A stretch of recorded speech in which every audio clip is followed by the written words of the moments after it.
Hi Elza, so once again, yeah, sorry this took so long to get round to. Here is the garage. Let's put that in a transparent view. I haven't gone edge to edge on the spaces. It would be possible to do that, but it would cost a little bit more for very little gain. Let's just see what is. It's entirely up to you. It can be done, but there is approximately 80 millimeters wasted at the end of each run there. So 180 millimeters, 18 centimeters of storage in each bay is currently wasted with this design. I can't guess what it would cost to fill that, but it can be done. Oh, excuse me. I always yawn making these videos. We talked about the maximum depth there. That is going to finish at around... let's just get that. Hang on, bear with me.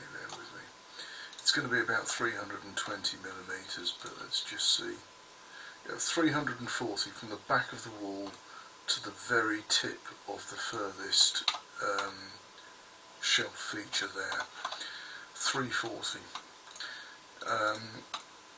That's the narrowest it can be. If you want to go smaller than that, it can be done, but it would have to be melamine board shelves, and they can go to as little as 150 mil. So yeah, we could do something at 200 mil, 250, something like that. Okay, so there's no variance on that one at the moment. Let's look at the plant room. I think here is the one I was sort of least clear about your intentions there, but you can see what I've done. I've got 3 wire medium depth baskets there. I've got a shelf basket, which is a wire shelf with a lip and dividers. Great for sort of household cleaning products, small items, sportswear, things like that. I always like to show clients this. I think it's a great product. And then it's just flat shelves and hanging. That bay is 450, that bay is 600. So you've got 2 600s and a 450, and probably about 50 mil of waste, but the dimensions are on the drawing. This bay, or this bay, could be cut down to size if that all ends up being a little bit tight.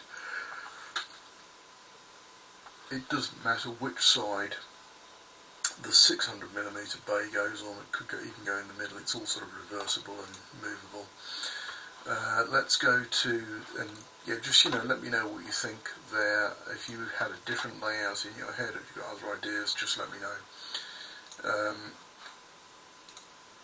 The WC, I've got 2 options to look at there.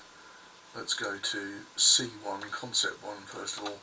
The only difference between the 2 of them is that in this bay I've used a standard 400mm width, so there's no shelves or anything that need cutting there. And again, I've shown the basket shelf, just worth considering. Let's look at version 2.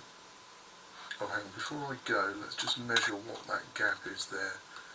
So you've got approximately from there to that side wall 60mm, so overall you're probably wasting about 120mm of storage. The version 2 goes edge to edge, and that's done by sort of cutting the shelf components down, so it does cost more. It's not particularly efficient, but I thought I'd show you. Another thing to look at here is the flat shelf dividers. I don't know if that's relevant to this storage space, but I thought it might be good to show you. So I'm going to give you 3D drawings on Flickr. This video 2D drawings as PDFs, parts lists as they're shown, and just a new thing I'm trying on the parts lists, I'm showing the design, supply and install price, which is retail plus 80%, the supply only price, which is retail plus shipping, and then the price for sort of offers in between of supply and install or design and supply, which are both retail plus 40%. That's all on the parts list. I hope that's not too confusing.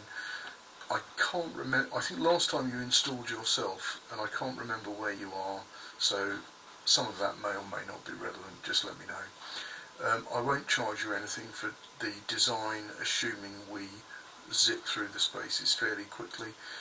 If we get up to many more versions, then there's a conversation to be had about design costs. Okay, thanks for being so patient. I'll look forward to hearing back from you. Bye bye.